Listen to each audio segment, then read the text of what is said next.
Manager incompétent, décisions absurdes, chaos organisationnel. Ces dysfonctionnements, loin d'être anecdotiques, ont de réels impacts sur la performance, l'engagement des équipes et la culture d'entreprise. Mon invitée Isabelle Barthes est chercheuse en sciences du management. Son dernier ouvrage en date, La kakistocratie ou le pouvoir des pires, interroge justement sur cette notion d'incompétence qui peut toucher certains dirigeants ou managers. Bonjour Isabelle. Bonjour. Bienvenue parmi nous aujourd'hui. Merci d'être présente. Merci. Une petite question pour introduire cette vidéo. Si vous aviez une baguette magique pour transformer le management, qu'est-ce que vous feriez? Eh ben, je dépenserais beaucoup d'argent parce que je serais très riche. Il n'y a pas de baguette magique en management, ça serait... Plus sérieusement, je pense qu'on ne change pas de management, on change des managers. Donc les hommes et les femmes qui managent des équipes. Et là, je leur dirais, ben, écoutez, prenez une bonne dose de réflexivité. La réflexivité, c'est une soft skills, c'est se regarder et faire, et c'est se poser des pourquoi à la place des comment. Il n'y a pas de solution magique en management, mais par contre, se poser des bonnes questions, eh bien, c'est déjà la voie d'un vrai bon management.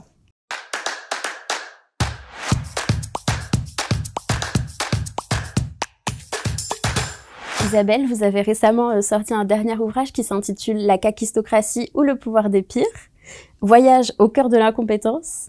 Qu'est-ce que c'est la kakistocratie exactement ? Alors, la kakistocratie, c'est un mot que je n'ai pas inventé, hein, qui existe depuis longtemps, une première trace au XVIIe siècle, et qui est en fait formée sur deux mots grecs. Kakos, kakistos, kakos les mauvais, kakistos les pires, kratie le pouvoir. Et donc la kakistocratie, c'est le pouvoir par les pires.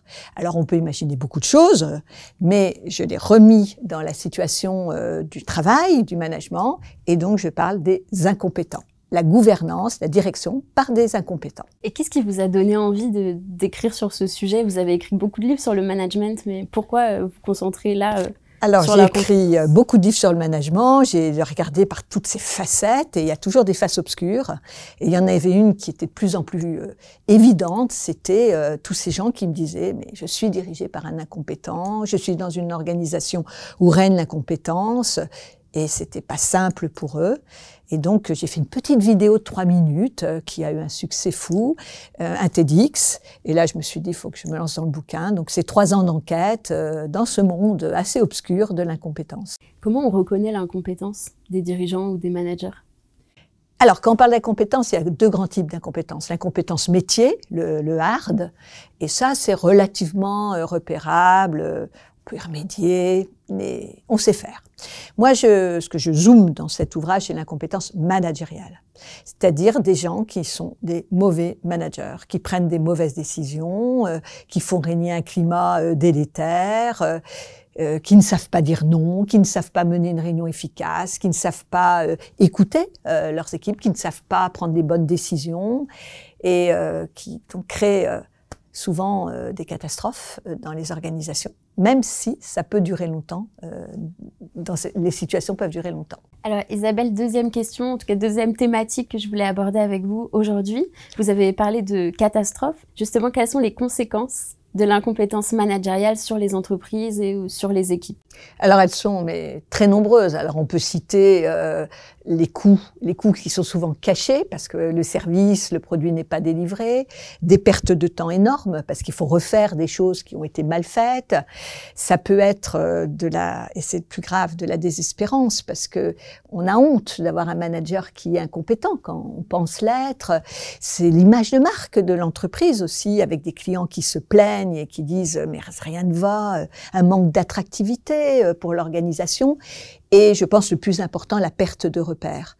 Depuis qu'on est tout petit, à l'école, on nous dit il faut apprendre, il faut être compétent, il faut avoir les bons diplômes et ta vie, tu réussiras ta vie.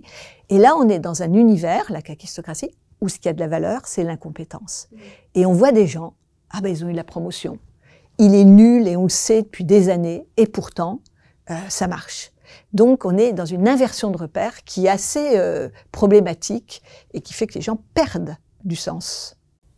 Mais comment est-ce que vous expliquez que ces incompétents, entre guillemets, grimpent aussi vite les échelons, tandis que les personnes plus compétentes vont mettre plus de temps? Alors, il y a le principe de Peter, qui est très connu dans cet univers de l'incompétence, qui fait qu'on va vous donner des promotions, et à un moment, vous arrivez à votre seuil d'incompétence, vous l'acceptez, mais bon, vous avez réussi, vous n'avez pas trop envie de redescendre de l'échelle. Il y a un autre principe d'un humoriste américain qui s'appelle Dilbert, qui dit que les personnes qui sont incompétentes, on va les mettre au management. Et le problème des entreprises, c'est que l'évolution de carrière, elle passe souvent par le management. Donc là où ils sont pas dangereux, mais c'est juste un non-sens. Et puis, il y a le fait que quand on est incompétent, un manager, on va plutôt recruter des incompétents pour s'entourer de gens incompétents, pour ne pas montrer cette incompétence. Donc, il y a tout après un camouflage qui se fait autour de cette incompétence. Et c'est vrai que j'ai rencontré beaucoup de personnes qui étaient dans ce qu'on va appeler la trappe de la compétence. Et là, c'est un vrai sujet. Je compte sur toi, le service ne tourne que grâce à toi, tu es trop compétent. Mais on veut les garder, on les piège et on laisse partir des gens moins bons. Est-ce que ça signifie que aussi parfois certains managers recrutent des personnes moins compétentes pour eux garder leur place, parce qu'ils ont peur d'être dépassés en un sens? Pour recruter des gens très compétents, et voire plus compétents que soi, ou en devenir à des potentiels, il faut être drôlement légitime. L'incompétent, même s'il ne le déclare pas, il le sait. Donc, il va recruter des incompétents. Quand vous recrutez un compétent, c'est normal. Un compétent, c'est normal. Mais quand vous recrutez un ou une incompétente, vous créez la dette. Il m'a recruté alors que j'étais pas tout à fait au niveau. Et donc, il y a une dette. Et donc, il y a un système de loyauté qui se met en place, un système de dette qui ressemble à la mafia. D'ailleurs, des très bons textes sur cette question de l'incompétence ont été faits par un sociologue qui a travaillé sur la mafia. Quelles actions les entreprises peuvent mettre en place pour éviter de tomber dans le piège de l'incompétence? Alors, d'abord, il faut savoir que les entreprises ou les organisations fabriquent de l'incompétence. Quand vous ne formez pas les gens et que vous les laissez sans formation, ils deviennent incompétents. D'où le problème des seniors à 50 ans qui sont plus capables sur le marché du travail. On va aussi, avec les changements d'organigramme, les changements de tous les groupes projets, les changements d'outils, rendre les gens incompétents. On va aussi avoir des actions qui vont faire perdre la compétence aux gens, par exemple en mobilisant plutôt des consultants extérieurs. Vous n'êtes pas assez bon pour ce travail. On recrute des consultants. Et donc, on fait perdre les compétences. Donc, l'entreprise fabrique de l'incompétence.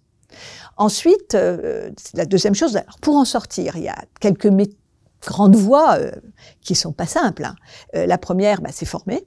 Déjà, on rendra les gens moins incompétents et former au management. Parce que ça, c'est une des grandes failles de nos organisations, c'est qu'il n'y a pas de vraie formation au management. On croit que c'est du mou, qu'on croit qu'il faut être sympa et que c'est facile. Non, il n'y a pas de formation au management. La deuxième, c'est de recruter des femmes aux fonctions de direction. Et on se rend compte, des études très robustes montrent que quand il y a une vraie parité, une vraie égalité femmes-hommes dans les fonctions de gouvernance, les performances sont meilleures. Pourquoi? Parce que les femmes ont un rapport à la compétence qui est différent des hommes et elles ont besoin d'être compétentes pour occuper des postes, qui est statistiquement, il y a toujours des différences, pas le cas des hommes. Et puis, il y a le changement de direction. Parce que, par définition, le kakistocrate, incompétent, il est en haut de la pyramide. Donc, c'est pas lui qui va dire « Oh là là, les gars, je suis incompétent, on va défaire la pyramide, je vais me retrouver au pied de la pyramide et puis je vais tout perdre. » Donc, il faut quelqu'un d'extérieur qui arrive et qui décide de changer. Mais c'est un changement qui peut ne venir que de l'extérieur. Donc, ça peut être un conseil d'administration, un nouveau PDG, etc. Une des dernières pistes, c'est le lanceur d'alerte, c'est-à-dire la personne qui comprend pas pourquoi ça fonctionne comme ça et qui va essayer de lancer l'alerte. Le problème des lanceurs d'alerte, c'est que c'est souvent des gens qui sont éjectés, maltraités, mis dans des placards, et c'est quelque chose où il faut beaucoup de courage, beaucoup d'abnégation, et on est souvent le pot de fer contre le pot de terre contre le pot de fer. Je voudrais juste revenir, si vous le permettez, sur le premier point que vous avez évoqué, qui est la formation, parce que c'est vrai que dans les entreprises, on a tendance à oublier que, en fait, manager, ça s'apprend, c'est pas quelque chose d'inné. Alors, la formation au management, c'est comme l'incompétence, c'est quelque chose qui est là, dans l'air, mais sur lequel on ne travaille pas. Et souvent, c'est plutôt des soft skills un peu, et on a beaucoup capitalisé là-dessus, c'est important, hein, le relationnel, la légitimité, l'audace, etc. Mais c'est aussi des techniques qui sont transversales. Et le problème, c'est que on a là aussi des habitudes bien prises et que tous les DRH connaissent mais reproduisent, c'est qu'on va faire évoluer des experts vers le management.